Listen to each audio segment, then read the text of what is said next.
Welcome back to Crazy Bowl TV. I hope everybody's doing well. We're going to have a little chat about what happened in the quarterfinals. We're going to talk about what's going on with the Copa America. And then we'll have a little chit chat with what's going on with the transfer window. So let's go.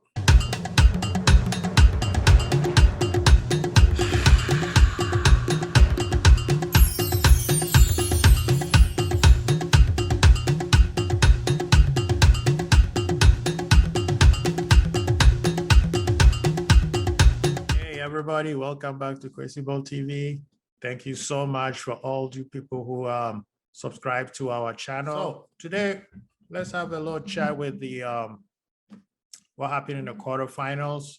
Hey, the games were beautiful. That's exactly how we want it. It was intense, very competitive. Everybody came in with something to prove, something to lose. So it was beautiful. The games were absolutely amazing. I enjoy myself watching these games. Some of it I couldn't watch it live, but I went back and watched them. That's exactly how I won my quarterfinals. I mean, let's start with Spain and Swiss. What can we say about this?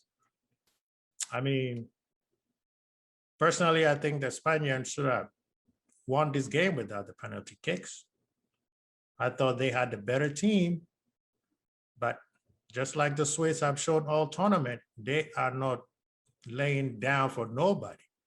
If you come in at them, they're going to come at you harder. And they came in really hard to play. They were not scared. Shaqiri is playing very well. They came into ball. And the good thing is it was a very back and forth competitive. I mean, it went a little bit seesaw. The red card, I don't think it was a red card. The ref should he should at least gone to the monitor and watch, or somebody in the booth should have told him, hey, dude, you might want to have a second look at this, because it was not a red card. He slide tackled, he got the ball, his following leg basically tripped the ball. So personally, I don't think it should have been a red card.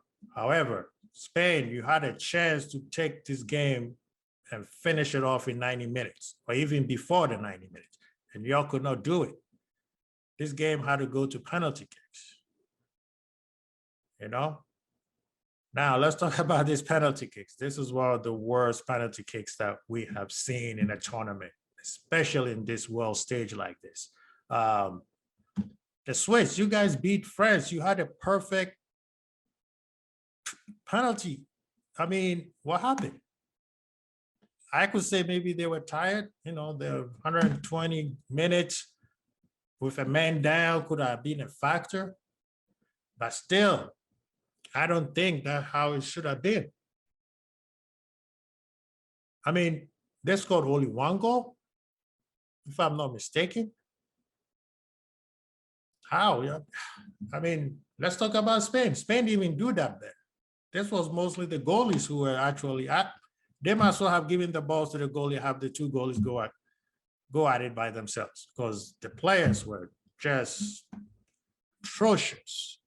Poor kicks all around. I believe it also has to do with the tired players. So, hey, good game. Personally, Spain should have finished this game off in 90. England versus Ukraine. Harry Kane came. Harry Kane is waking it up. Harry Kane is waking it up. This is the Harry Kane that we saw during the EPL season. He's coming out there. He really, really wants to prove that he's the best striker in the world. The goals, 2 goals, that's beautiful, you know. Shaw is also starting to play better. This small, the Shaw that we saw at Southampton before he went to Man U. You know, the man has had a lot of injuries, but also some of it was, you know, his fault. His lack of fitness and lack of professionalism kind of slowed him down. But as we can see now, Luke Shaw is coming up, and that's beautiful to see. And I guess Manchester United fans are real happy to see that. My captain, Henderson, scored a goal first time, and that was beautiful. That's a man who never quits, who don't let nobody tell him what he can and cannot do. And he is playing marvelous. Hey, y'all English, y'all got to stop hating on, sorry, what's the name? Southgate. Southgate knows what he's doing. Let the man coach. There's backseat, armchair, pop coaching. It's not going to win you guys this tournament. And y'all need to stop saying that it's coming home. You still got a couple more games to go. But you guys have a great chance. There's a high chance that English might take this. Don't sleep on the English. Belgium versus Italy. Another, I believe this was probably the highlight of the quarterfinals. This game had no rest, like everybody was going at it. This is not the Italy that we are used to see back in the day. This is Italy that were back in the day, they were very methodic. They would sit back and hit you on a serious counterattack. But this Azures, and they look more like Klopp is coaching them. Or should I say Pep? This is not even this is Mancini of Manchester City. They are pressing you. When they lose the ball, they regroup fast.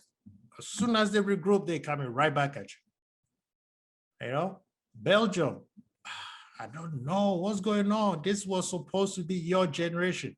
This is the golden age of Belgium. This was supposed to be your tournament. I don't think this is a golden age anymore because your players, I think you guys are the oldest team of the tournament. So, I mean, sad to see KDB and Lukaku and all them men, being kicked out, but how? This was supposed to be your tournament, just like the French. How do you guys let this slide? But hey, you got to give it up for the Italians. They balling. Nobody saw this coming. They beat the #1 team in the world convincingly, even though the goal was a 2-1. Still, the game, to me, it looked like it doesn't matter if Belgium had scored. Italy looked like they were going to score anytime when they were on attack. I'm telling you, right now, to me, they are the favorite as of now. I mean, there's Denmark, there's England, Spain. Italy, to me, is the favorite right now. But this is football, soccer. Anything can happen. We might think that, yeah, they're going to win, and then something bad, I mean, them losing Spinazzola, excuse me, that Achilles injury, it's sad. It's really sad. Man was playing his heart out. I mean, Pogba being out of the tournament, he was the next, basically man of the tournament as the games were going.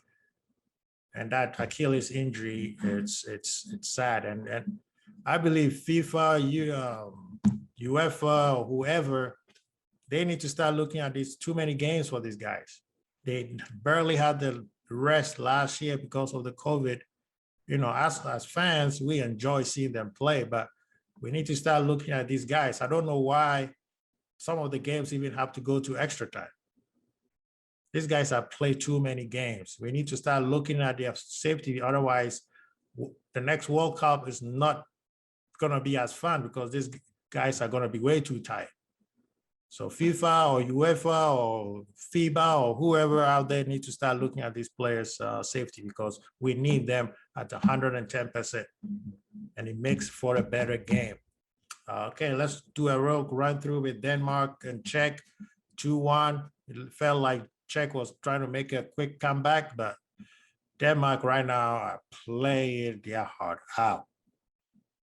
Whatever happened to Eriksen has galvanized the team, has galvanized the whole country. And for some reason, it seems to me they got more support from the rest of the world, and they playing out. They are not scared of anybody. You know, who would ever thought that Denmark would make it to the semifinals? In this tournament, the semifinals were supposed to be Italy, Belgium, France, and Germany.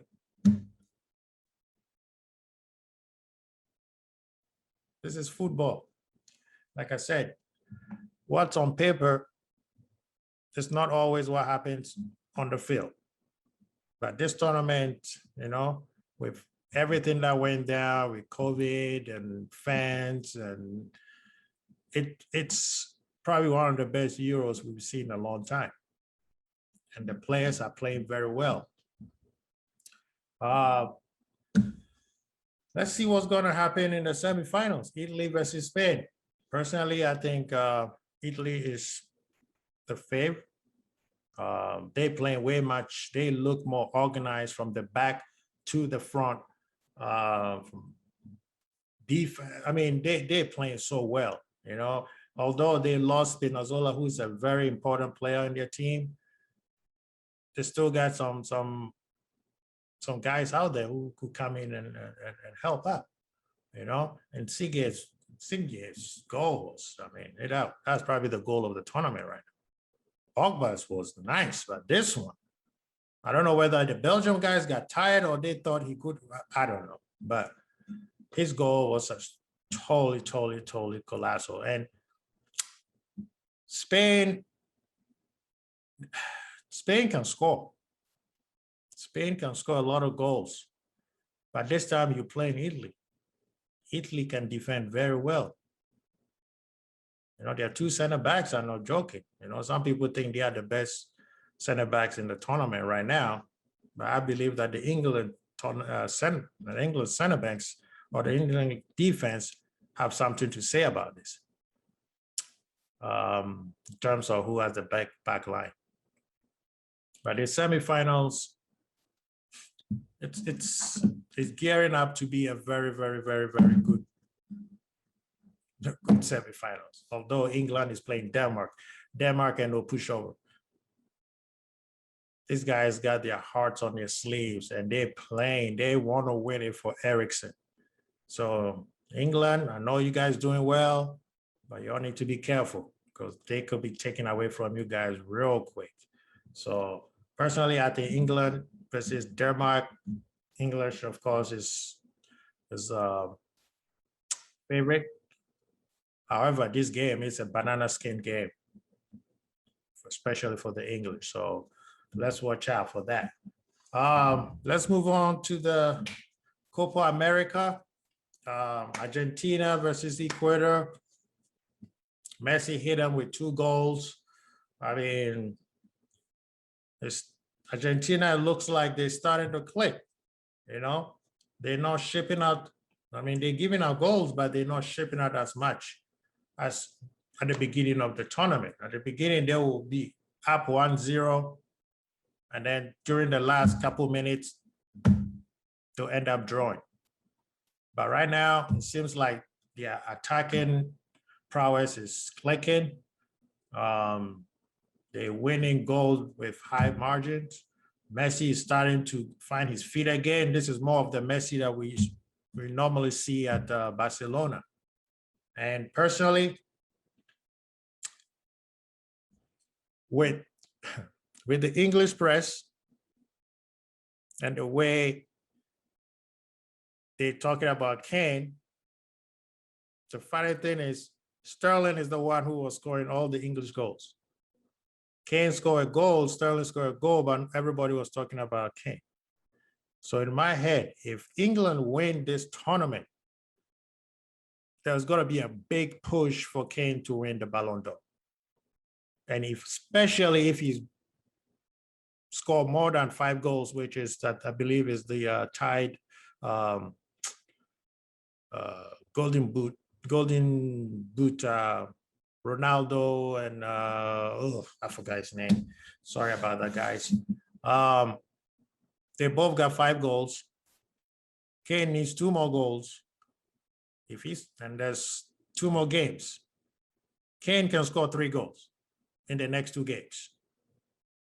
I'm not saying they're going to beat Denmark. I'm just saying Kane can score 3 goals in the next 2 games. They're in the semifinals, which means even if they lose to Denmark, they're still going to play the 3rd and 4th.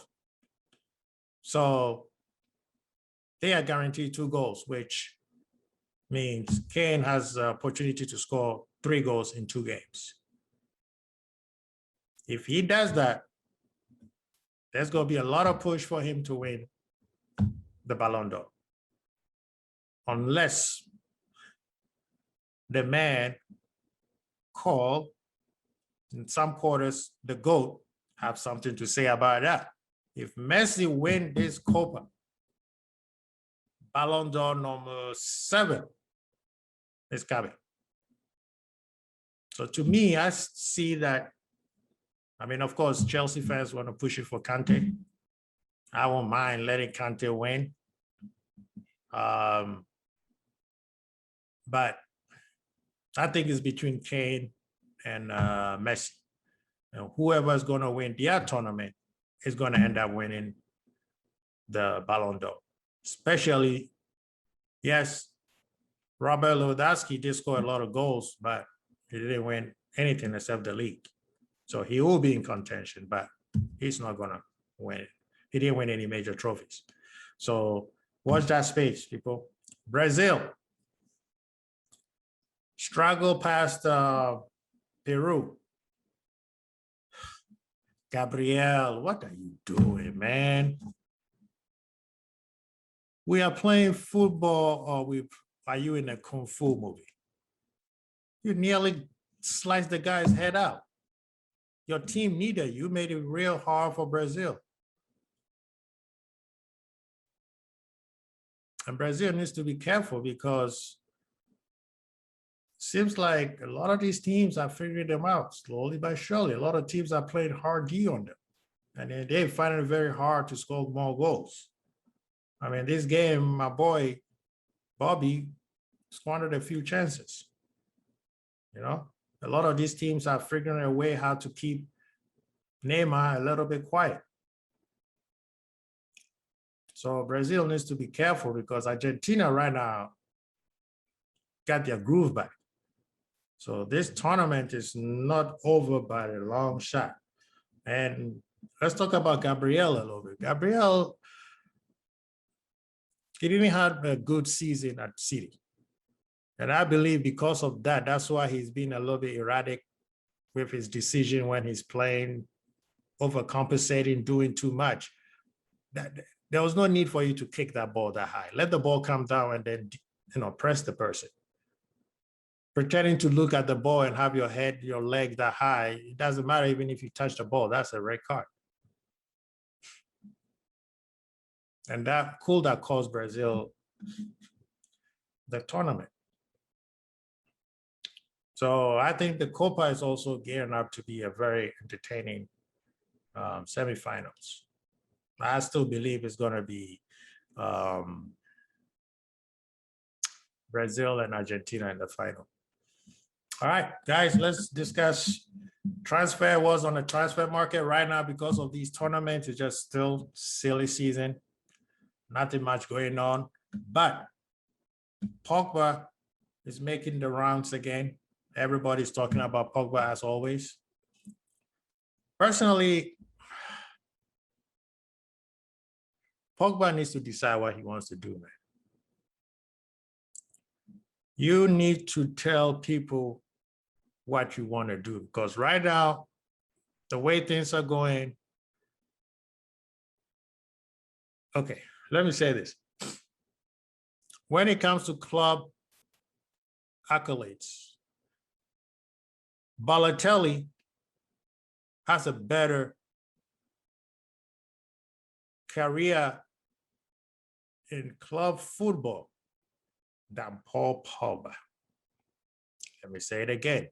In terms of club football, Balotelli has more accolades than Paul Pogba. Pogba has won the World Cup. Balotelli hasn't won anything with Italy. However, when it comes to the club, and they play more club than they play for national teams. Balotelli has won the Champions League. He won the treble with Mourinho. So he has won the Serie A just like Paul Pogba. I believe Pogba may have won it one more because Mourinho did win it 3 times in a row. I need to double check that fact. But I believe Paul Pogba and Balotelli has the same amount of Serie A. Balotelli has the Champions League. Yes, he did contribute. Eto'o and Milito were the main guys, but Balotelli did contribute. Ask Jose. So he was not just somebody who's just sat on the bench and then got the medal. He played.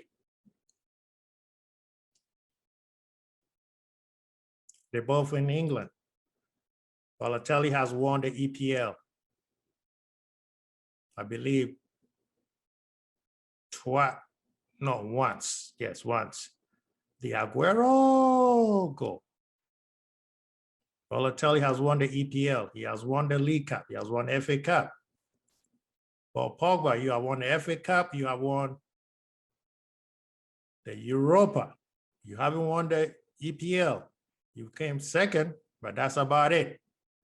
So like I said, in terms of club accolades, Balotelli has better record than Paul Pogba. And what was the last time we saw Balotelli in the world stage? Please, marinate on it and put your comments down below. I want to hear what you guys think about. I know the Man U fans going to come after me, but hey, I told you from day one, I'm a Liverpool fan, but this is facts. Pogba needs to decide what he wants to do. If you want to stay, take Man U to that promised land. If you want to leave, go to PSG, go to Madrid, find a place to go and ball out, man. We saw what you can do during the Euro. And also we saw what you can do in the World Cup. Right now, you're not doing none of that. I would say, Pogba, you need to step up and decide where you want to go. I'll finish with this. Messi, still out of contract. People think he will go back to Barcelona, but hey, they don't have money. And the money they want to pay him, it's way above what Barcelona can afford. That's why they're having issues with the, I believe their FA or their league officials. Is Messi going to go to City or Messi is going to go to PSG? I mean, PSG wants to have Messi and Ronaldo on their team, and they are gearing up to win the Champions League, not the Serie A. Zidane is chilling on the side waiting. So Poch, if you start off bad, you're not going to get a second chance. So I'm saying. So, well, everybody, this is what I got today. Crazy Bowl TV. I'm Archie. Peace.